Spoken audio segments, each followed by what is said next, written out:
ఎందుకు దేవుడు ప్రేమించాడు? ఆయన మనకు సమాధానమై ఉండి మీకును మాకును అమ్మా ఉండిన ద్వేషమును అనగా విధి రూపకమైన ఆజ్ఞను గల ధర్మశాస్త్రమును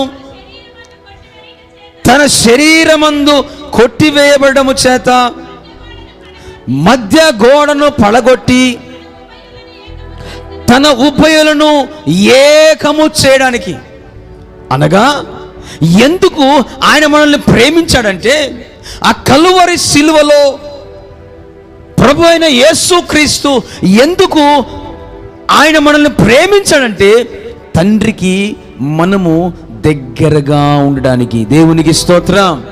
విడిపోయిన బంధమును, విడిపోయిన సహవాసమును